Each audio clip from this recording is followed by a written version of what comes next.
Hello everyone out there in internet TV land. It is a brand new year, and I figured that we would start off by doing something a little bit different, a little bit looser, less scripted than usual, and take a look back at the last year of Marvel releases and maybe give them a little ranking. The tier list seemed to be pretty popular, and I've never done one of these before, so this seemed like a good opportunity to break in.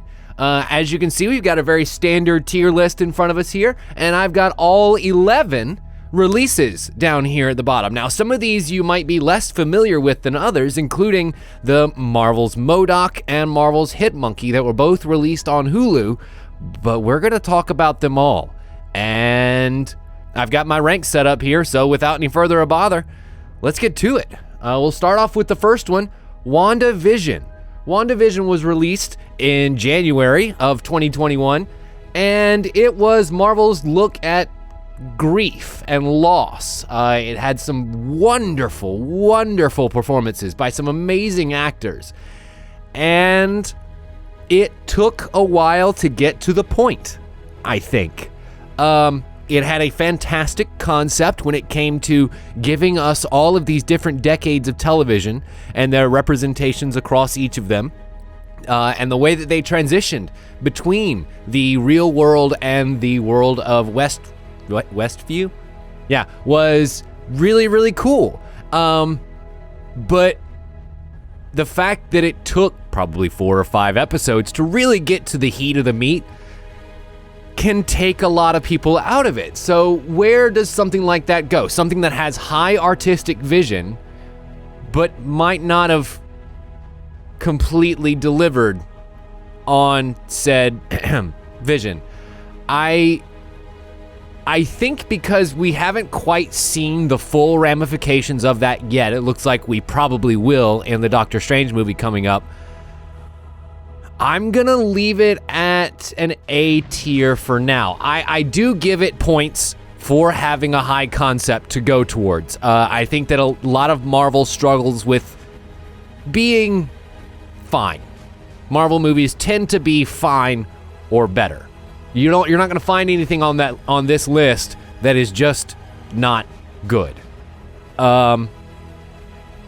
So it does get points for trying to do something a little bit more lofty.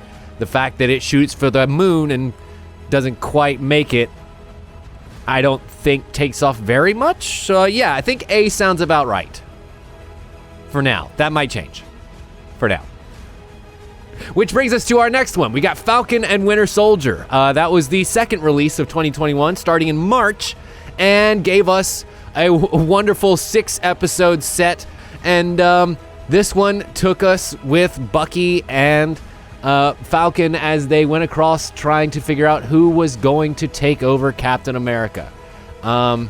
Sam Wilson ends up getting the shield by the end of it, and we have a wonderful speech by Sam at the end about some of the trials and tribulations that came with receiving such a lofty honor as Captain America, especially as a Black American, and some of the troubles that he faced throughout the series. Now, my one quibble with this line that they went down is that I don't think that they went hard enough in that paint.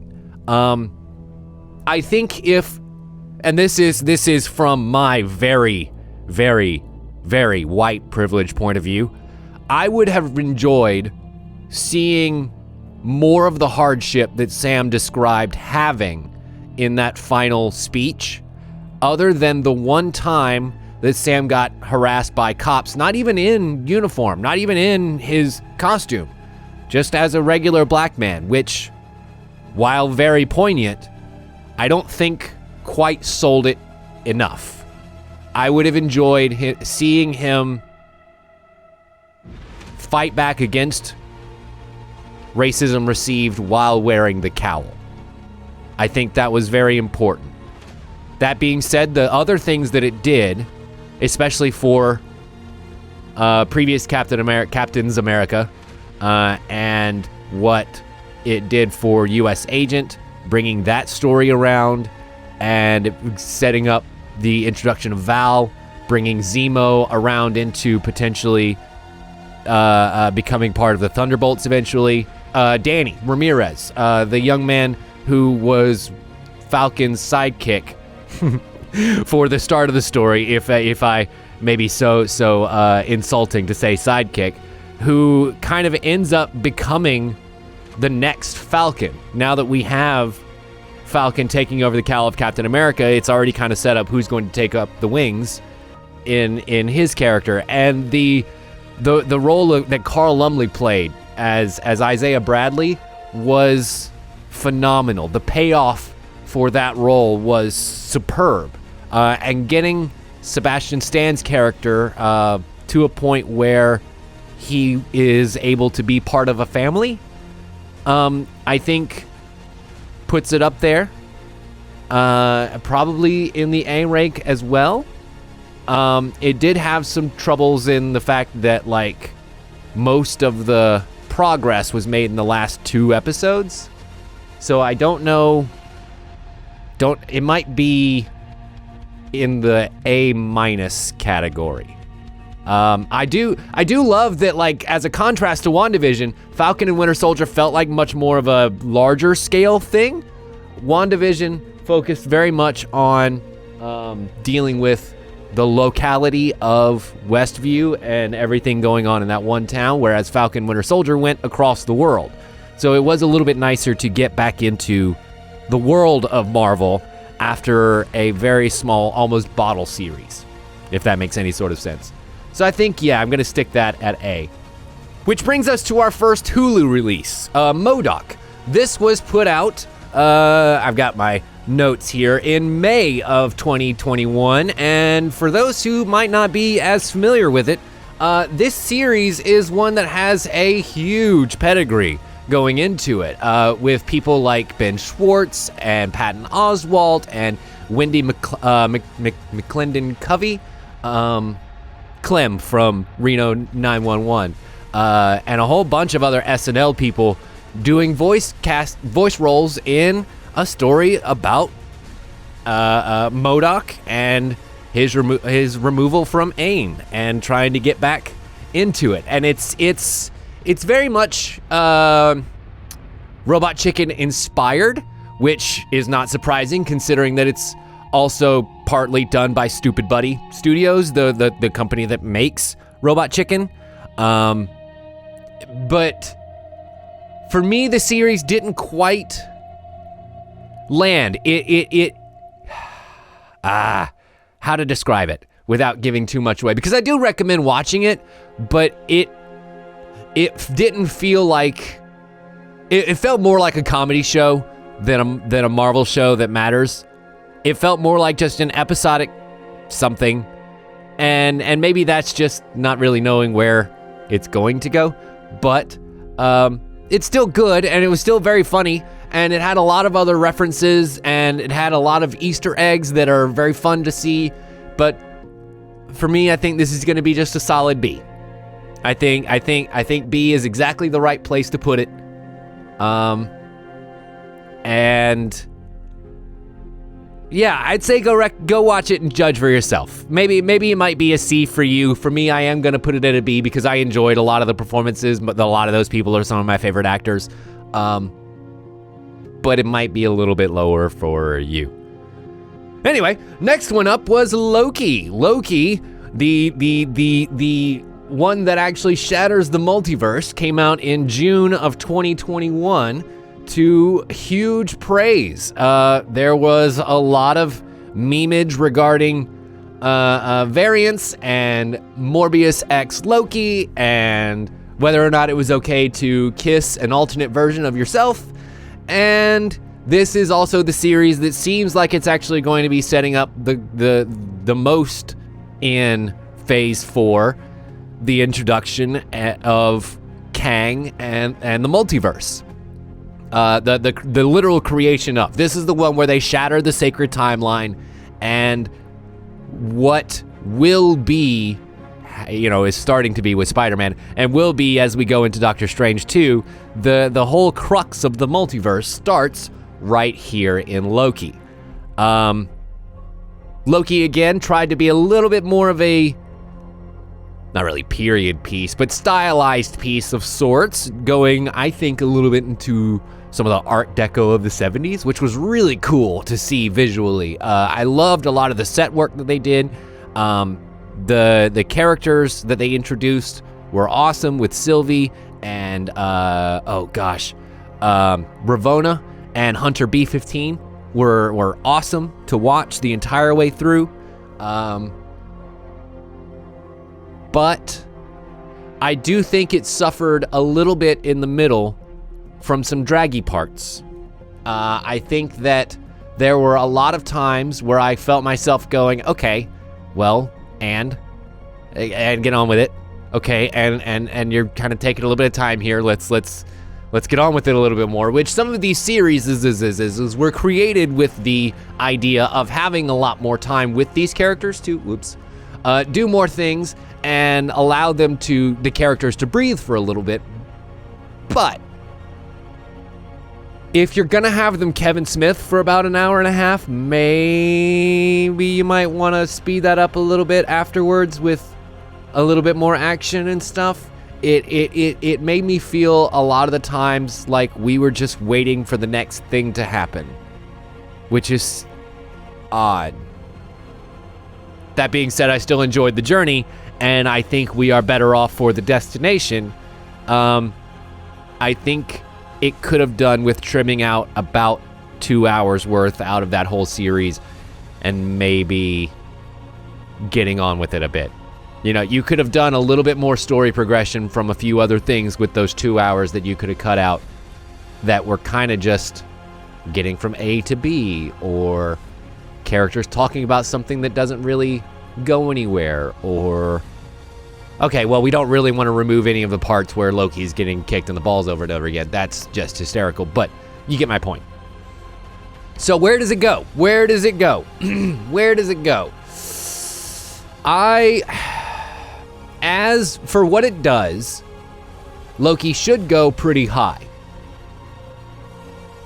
But for and the fact that it gave us a comic book accurate Loki deserves pretty high praise. But as far as what I wanted from it, did it quite deliver? I don't think so. I think I'm gonna put it at a B+, a top tier of B. It was wonderful, but I think it didn't quite deliver everything that it could have. We saw a lot of the variants of Loki, but it wasn't really until we got to the end of the series that we get introduced to why we're all here, and it actually doesn't have a whole lot to do with everything that we had seen so far, because, well, the whole crux of the problem was Jonathan Majors, Kang the Conqueror, He Who Remains, however you want to call him. And you couldn't really see that coming. You know, it's a show that sets itself up to kick the can down the road. It didn't really solve its own problem, if that makes any sort of sense. The problem being, why is Loki here? Well, Loki's here because he's helpful and because he's being useful, but like,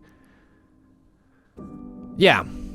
So that's I think a pretty good summation of that. I would love to hear more of your opinions down below, by the way, about all of these, because this is very much kind of off the cuff here as we're going through, and I might have missed a couple of points and reasons that might move things around a little bit. So, anyway, the next one is Black Widow. Black Widow premiered in June of 2021 after originally being slated for 2020. Something like that. I think it got pushed out because of the pandemic. And this is the film that introduced us to a lot of Black Widow's story. And had it come out when it should have, I think it would have been a much bigger success than it was. Black Widow was on everybody's mind after Endgame because of the events of Endgame, and spoiler alert for that movie, when she dies. Everybody wanted to know more about this woman who was so gracious as to sacrifice herself for half of creation. And we got some answers. We got some answers as to Natasha's backstory. I think the first 10 minutes of this movie are some of the most affecting stuff that I've seen in a while, especially from a Marvel movie. I think that the introduction of Yelena into the Marvel Universe has been nothing short of spectacular. And the fact that we got a payoff for the setup of Black Widow in the same year is probably not the worst thing to happen. You know, it was a little bit of serendipity there on Marvel's part that, hey, yeah, we might have to push out Black Widow, but that means we get to include this little scene with Yelena, who is going to go after Hawkeye, and guess what? Hawkeye comes out at Christmas, so we get to set up and pay off stuff within 6 months of each other. That's pretty cool, honestly. That's pretty cool. So, Black Widow also introduced us to Black Widow's dad, played by, David Harbour, playing the Red Guardian, and who honestly was probably my favorite character in the movie, even though I definitely am much more loving of Yelena later on. But I think that this was a wonderful movie that got hampered by releasing at a weird time and a weird place in the timeline, because by this point, when we watched it when it came out in July, everyone was super jazzed about Kang the Conqueror and the multiverse. And then, wait, we're going to take a step back and go into Black Widow's story for a hot minute. But that meant that Yelena's story was fresh on everyone's mind for Hawkeye. So, does that really give Black Widow itself some points? It's kind of like what we were talking about earlier with some of the other properties, where they bank on the fact that you are going to be jazzed for what it's setting up. This is all middle stories, basically. You know, I think WandaVision so far had the most succinct beginning and end, where it didn't really seem like, oh, you're going to have to wait for the next one to see what happens here. You get a very definitive story of what happens to Wanda from the end of Endgame to where she's going to pick up in Doctor Strange 2. But even then, that's still kind of a holding pattern in and of itself. It's the old Assassin's Creed problem, where everything has to happen, but at the end of the story, nothing can have changed. And I think the fact that in this movie we get to see from childhood to, well, kind of her death. You get to see the gravestone anyway. Means that this one above all gets the most complete story. But is it an A story? Is it an S story? Definitely not. Is it an A story? I don't know. I feel so bad. You know what? I just gotta go with my gut. I gotta go with my gut, and it goes in the B. I think that for what it tried to do, it's a very solid movie that has a lot of heart and a lot of humor. That was hampered by release time, but also helped by release time when it came to tying into the property that was going to come after it. That does not give this one points for what it was, in my opinion. Which brings us to, this will be number 6. Number 6 release. Jeez, I'm crumb. Shang-Chi and the Legend of the Ten Rings. Shang-Chi and the Legend of the Ten Rings was a fantastic movie. It was a visual knockout. The Shang-Chi and the Legend of the Ten Rings also was about half an hour too long. There were certain plot threads that I felt were a little weird and could have been dealt with a little bit differently, like the death ride through the maze. Just take a helicopter. You got a buttload of them right back there. You could just take a helicopter over the maze and then go down into the pool where you're supposed to be and go through the waterfall, whatever.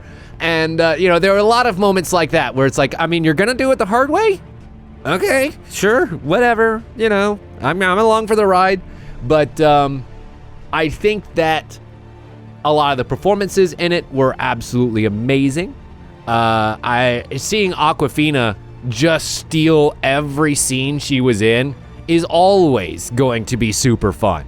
And Tony Leung as the dad was, I mean, absolutely heartbreaking.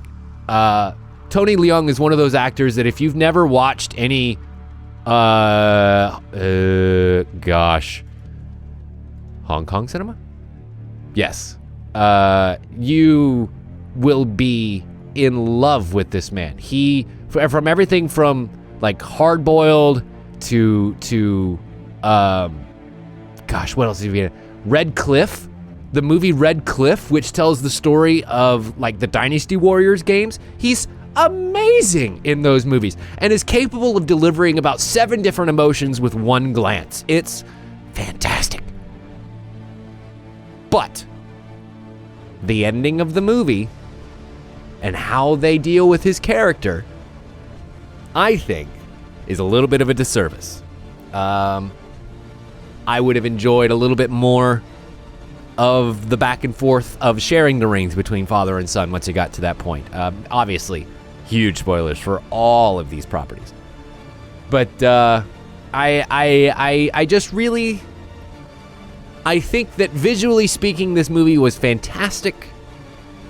It didn't really set up a whole lot as far as connecting to other things, which means it's not leaning on any of those crutches, which is kind of nice.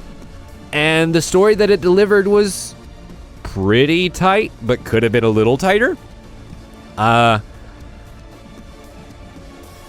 think it goes also in the B category. Is it better than M.O.D.O.K? Is it better than Black Widow? No. It's better than M.O.D.O.K, but not as good as Black. Nope. I'm gonna go with better than Black Widow because the fighting choreography in Shang-Chi is stellar. Stellar lumens. Like, absolutely amazing, as it should be. And in fact, I think I'm gonna put that at the top of B because of that. Because fighting choreography in Marvel movies is something that is sorely lacking. And I think the fight choreography in this movie is some of the best that has ever been done. And every other Marvel movie should be taking notes. Yeah, I'd say that's pretty succinct. Which brings us to our next property, What If? What If was a series of, what was it? 6 episodes? 8 episodes? 10? Shoot, 9. It was 9 episodes, supposed to be 10. 1 episode was removed, put into season 2, which meant that the season finale of this, episode 9, had one hero who we had no the fuck idea what her story was. The Gamora who worked with Tony Stark. We'll probably see that episode, I'm guessing, first in the next season. But what was delivered was a wonderful Twilight Zone-esque look at what could happen if events changed by 5 degrees. For those who are unfamiliar with What If as a property, it used to be a comic book series, I think they still do them if I'm not mistaken, where they follow alternate timelines. These are variants of sorts, when dealing with Loki and describing all of the different variants from all the different multiverses, you often wonder how they end up how they are. Well, this series not only explored how some of the what ifs occur, where for example, Captain America isn't Chris Evans, it's Peggy Carter. I'm gonna mix up character names and actor names. I don't care. You know who I'm talking about. And what would happen if the zombies invaded the Marvel Universe. Seeing the Marvel Zombies episode and having it be as brutal as it was, but not as brutal as it could be, was still really cool. Seeing a lot of those side stories pan out. The absolutely beautiful story of T'Challa becoming Star-Lord and literally making the entire universe better was one of the most touching tributes that ever could have been. Honestly, ever could have been. And the payoff at the end of the season with probably one of the most powerful beings that has ever existed in the Marvel Universe in the form of Infinity Stone bearing Ultravision was sublime. Simply sublime. And to me, What If earns the first S slot of this entire tier list. Not only did it have lofty goals in doing something animated, but because it was animated, a lot of the fight scenes were incredibly easy to follow. The action was well telegraphed and easy to understand. The voice acting was superb on all parts, both people who came back and people who didn't. And it seems like, while both being a standalone story, it is setting up things that may happen in the actual MCU. For the Multiverse of Madness trailer, we get a glimpse of an evil Doctor Strange that could very well be the same one that we see in What If. So I think that What If was an absolutely superb example of what can happen when you let artists make art. You know, a lot of these Marvel movies, I think, have a problem of needing to, well, kick the football down a certain distance of the field, but not too far. And it all kind of needs to be able to reset back in the toy box at the end so that way the next guy can play with them. And What If seemed to be a series that didn't really care about whether or not the toys were put back in the exact same condition when you got done playing with them. It felt like there were actual stakes and things that can actually happen to some of these people because, well, they're variants. They don't... Ultimately, they matter as far as they need to. And in this case, they matter a lot. And I think that was really cool. Which brings us to probably my least favorite on this list. Not because it wasn't great. Well, actually, exactly because it wasn't great. Marvel's Eternals. Marvel's Eternals attempted to introduce us to an entirely new set of superheroes, which were Marvel's answer to the new gods. DC's new gods. And in a movie that, I mean, honestly, is probably an hour too long. The last half an hour of this thing is spectacular. And it almost makes it worth sitting through the rest of the movie. Almost. It's very dry. It's probably the most reminiscent of other DC movies where, like, you can tell where some of the jokes are tried. Some of them land. Some of them don't. But the performances that are in this are some of the best.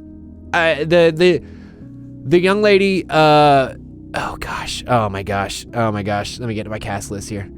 The young lady playing Sprite, absolutely heartbreaking. Gilgamesh is probably my favorite character. So absolutely funny, and the way they represent his powers are wonderful. I mean, he's a guy who can hit things really hard. That should be pretty easy to represent, but this is one of the first characters of that archetype where you feel it when he hits somebody. Jeez crumb. There's one scene in particular that I'm thinking of that I wish I could show, but of course, I don't. At the time of recording, Eternals is not available online, so I can't pull up any clips, but Gilgamesh basically flattens somebody else, and in the movie theater, the entire movie theater went, oof! And I was like, yep, that's a good sign right there. Angelina Jolie as Thena is stellar. I wish that she had gotten more to do. Unfortunately, they tie a lot of her character up in mental fragility, which means that she gets sidelined for a lot of the movie. And I wonder about the real world reasoning behind that, if there was any, I believe Angelina Jolie has health problems. Also, with everything COVID going around, it might be hard to get 9 heroes in the same room at the same time. And the focus of that story wasn't really on her character so much. So I can kind of see, if you're going to sideline somebody, it might as well be her character, but it sucks that it was her character because Angelina Jolie is always amazing in every role she does, and this is no different. So where does it land? Where does it land? I'm actually leaning more towards C on this one. It's tough to get through for the first little bit because you just do not care, and things happen so quickly, and there are so many little plot threads that have no payoff whatsoever that they force you to pay attention to throughout a lot of the beginning of the movie, especially when it comes to some of the deviants and some of the reasoning for them being there. That I really think it goes on a C. It tries to... I think Eternals tried to be subversive in certain ways by making you think the plot was going in one direction and then trying to pull a twist. But the twist isn't satisfying.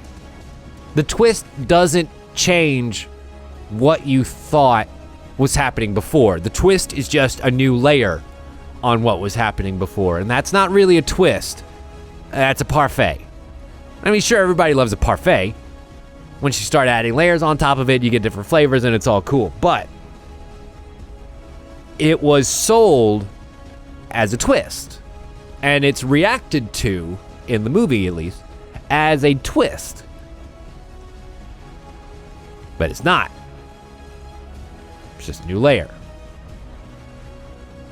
So I don't think it quite crested as lofty as it wanted to. And as great as those last 30 minutes are, and as visually fantastic as it is, so little of it actually connected or mattered. I mean, why was Kit Harington there? Why do we have any scenes with him whatsoever? If his only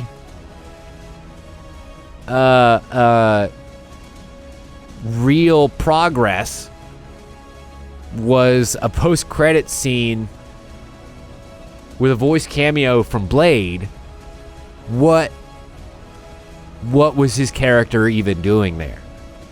You literally could have just done that with anybody else.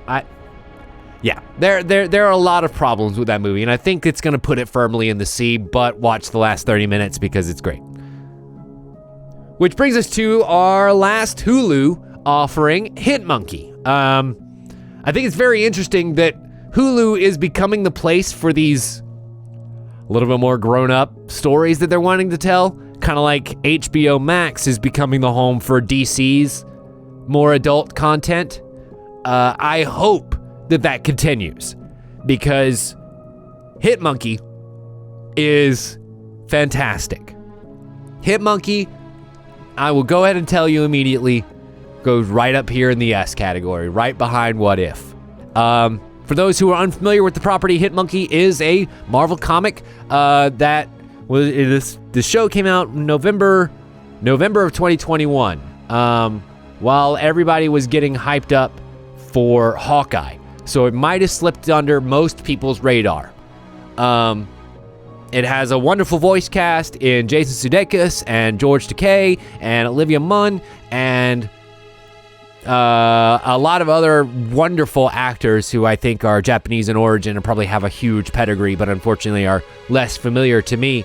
They all do a wonderful performance of telling the story that's related to the comic book. And to give a kind of a brief overview without letting too much give it away, there's an assassin played by Jason Sudeikis who ends up in Tokyo, and through one misstep or another ends up paired up with a monkey, and a monkey that is wielding so many weapons. So many weapons, man. Boy. If you liked the Harley Quinn cartoon, or if you like Archer or any of those kind of animated projects, you will love Hit Monkey. Invincible, if you were a fan of Invincible this year, holy Kalamazoo, you have got to watch this show. The animation style reminds me a lot of Archer, actually. Very thick outlines and very solid colors inside, and the characters look like they move at like the 12 frames per second while the background moves at 24. So you kind of get that Spider-Man Into the Spider-Verse look a little bit, where some of the characters are a little bit stiffer than the background moves, and it's very cool. It's very stylized. It has a lot of wonderful artistry in it, and highly recommend. This one slipped under my radar too until I was doing research for this very video. So just go watch it. Just go watch it and come back and thank me later. We're getting close to the end here, folks. Now we're looking at Marvel's Hawkeye. Hawkeye was the last of the TV shows to come out this year, and I mean, I would basically call it, Marvel's version of Die Hard, just not locked in a tower. It is a wonderful look at survivor's guilt, and a wonderful look at what it's like to be a regular person among these gods and scientists. There are some wonderful moments with a character that honestly I gave zero shits about going into this. Hawkeye was somebody like most people, I'm guessing, I didn't really care that much about. Jeremy Renner, not the most charismatic actor in the world, but also not really given that much chance to shine. So getting to see him in this role and getting to see him stretch some acting chops and be very witty and dry to Kate Bishop's kind of poppy and witty humor, very much kind of Spider-Man-y in that way, was wonderful. And seeing their repartee really develop, and the scene where Kate Bishop has to translate the phone conversation with Hawkeye's son was absolutely gut-wrenching. My God, they were not afraid to tug at those heartstrings throughout this entire series. And it brought back Yelena, who, once again, kills it in the hair game. I mean, she's got some of the best hairstyles in the entire MCU, and I'm not ashamed to say that. And we get to finally see a lot more of her character, who is probably my favorite of this entire phase so far. I loved the mislead of Swordsman, who was, so obviously the mustache twiddling bad guy they wanted you to believe, but of course, it's never the guy that they want you to think it is. It was actually the bringing back of a fan favorite in Vincent D'Onofrio's Kingpin. And while public opinion right now is that they did him dirty, I think most people by now have seen the comic book panel where Kingpin is very much still alive. And I firmly believe that they are going to do exactly that, where Kingpin he's not dead. Do you really think? No body, no murder. You know what I mean? I think we're going to have to go back to the old adage there that happens all the time in movies. No body, no murder. Especially in Marvel stuff. So I very much look forward to him coming back. I'm so happy that they are bringing back some of these Netflix characters. We'll see which ones they pick and choose. I think it's interesting that we've heard a lot about Daredevil and Kingpin, but not so much about the mighty Iron Fist, enemy of the hand. and protector of Kunlun. I think they're being very choosy about the ones that they're publicly saying that they're going to bring back. We'll see what ends up happening. I have my favorites that I would like to see come back, and I think you do as well. Let me know down in the comments which ones you think should come back from the Netflix shows. But I love that these are now becoming vehicles to incorporate some of those characters. And I think that Hawkeye, for everything that it does and for how much fun it is along the way, it's got to go firmly in the A category. In fact, no, it's not above Falcon and Winter Soldier, only because a lot of the guilt and grief and reconciliation for the past that Winter Soldier faces is just a little bit more heart-wrenching than Renner, but not by much. Not by much. Yeah, I think I'm pretty satisfied with that. Okay, which brings us to our final property of this entire list. My God, has it really been 45 minutes already? Wow, and wow. Maybe this should have been an hour shorter. We are looking at Spider-Man No Way Home. Spider-Man No Way Home came out on December 17th, and whoo boy, if you have not seen this movie yet, why are you watching this video? You should go and watch it right now. This movie is fantastic. This movie, what Hawkeye did for bringing back other characters from other properties and other Marvel shows, this movie does it tenfold.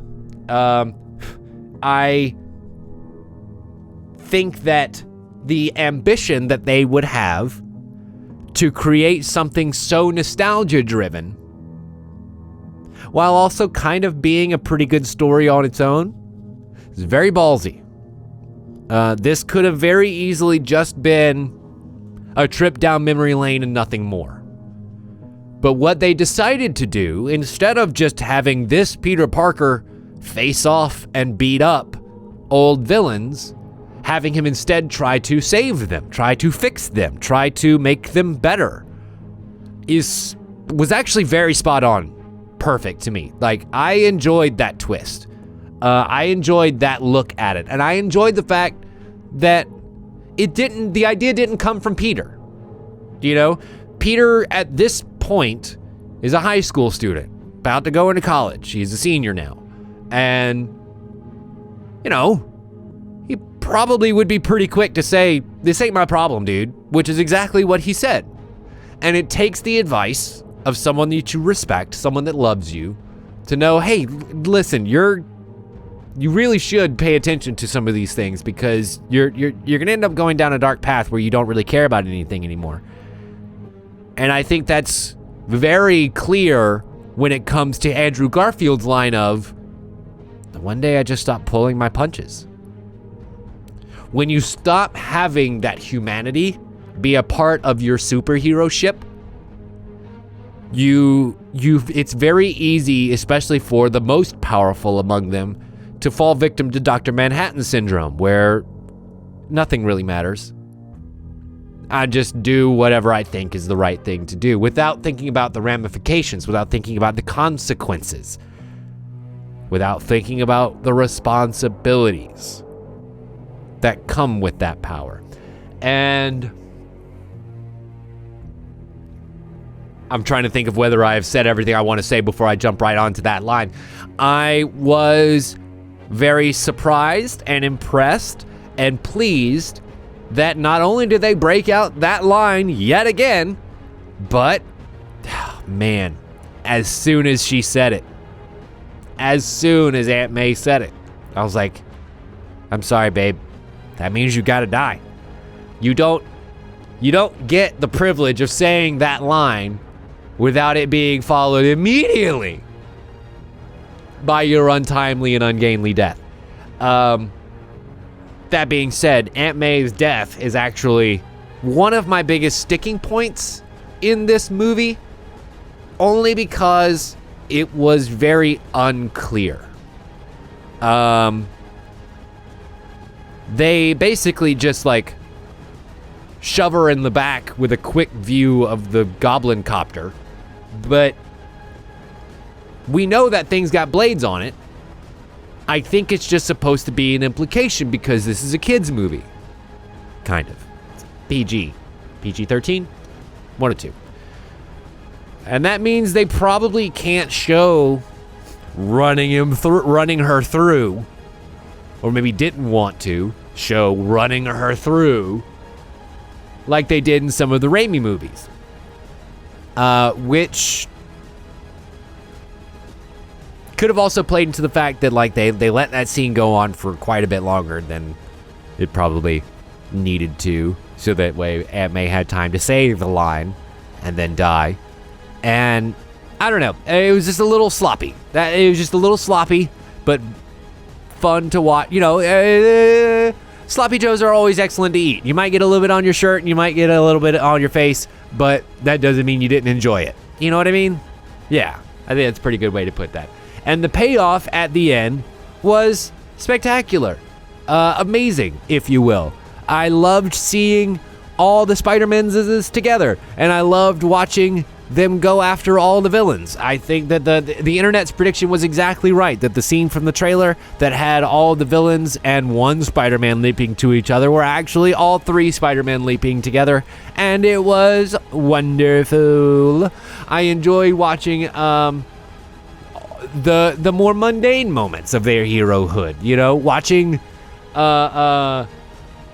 I believe that Tobey Maguire's official title is Friendly Neighborhood Spider-Man, but I'm going to call him Youth Pastor Spider-Man.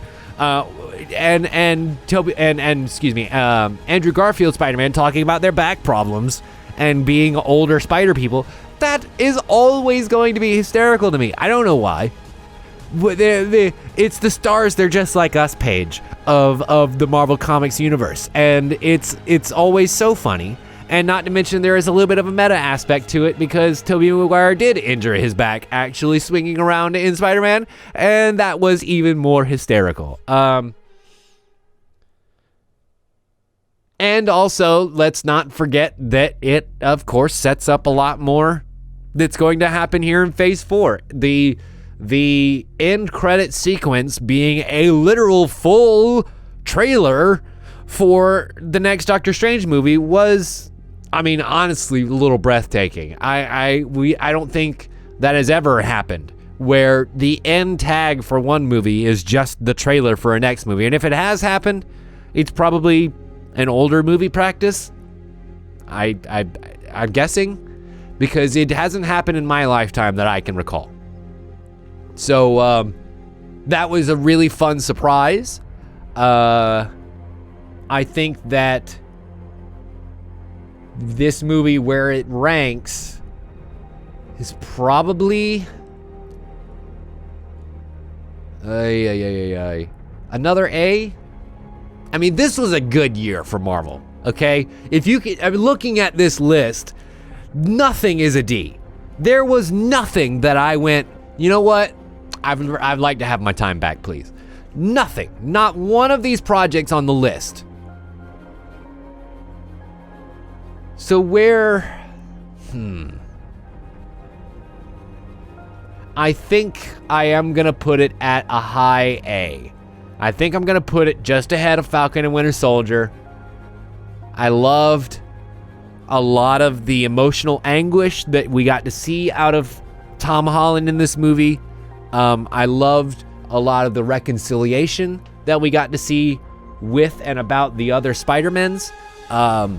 Watching Andrew Garfield, oh my gosh, finally get to save someone was, I mean, affecting. A-F-F-E-C-T-I-N-G. Truly affecting.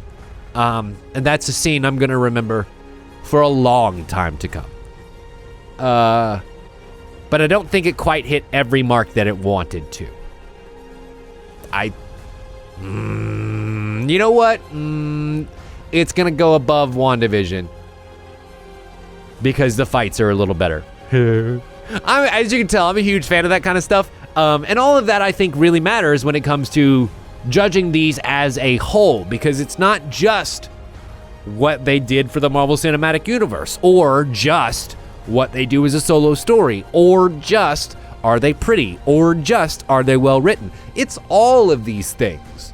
And sometimes you forget that the action is absolutely a part of it. Some of these are more centered around action than others, but all of these have had some kind of spectacle fight in there somewhere. And I think that the ones in No Way Home are quite a bit better than anything that you really see in WandaVision, because that's a lot of magic and a lot of CGI effects and stuff. Not that Spider-Man isn't all CGI, but you get what I'm saying. There's just a lot more believability in what's happening in Spider-Man than a lot of the pew-pew magic hands that you get to see in WandaVision. I think the closest thing we get to a knockdown drag-out is the 3 minutes of Vision fighting Vision before they had the Ship of Theseus discussion. So that, takes away a little bit. But anyway, well, ladies and gentlemen, that was a pretty fun discussion. Wow. That took me a while to get through this. But I hope you enjoyed looking back at 2021 and what it had to deliver for the Marvel Cinematic Universe. And we will, if you want to, we can go back and look at the rest of the years too. Kind of break this down by phase, maybe. Because I think 11 movies and TV shows in 1 year is probably equivalent to some of the other phases that led up to this. So, let me know down in the comments below, and let me know what you thought about this list. Do you agree with the list? Is there something that I got wrong here? Because I'm perfectly capable of admitting that this is 100% my opinion and is in no way definitive. So I would love to know what you guys think down below. If you enjoyed this video and you'd like to see more, then feel free to click some of the links that we've got here displayed on the page right now. Hit that subscribe button to make sure you catch all the latest stuff, and hit me up at Tim Leftwich on Twitter. Let me know what you think. Thank you so much for watching, everybody. We'll see you back here next time. Bye.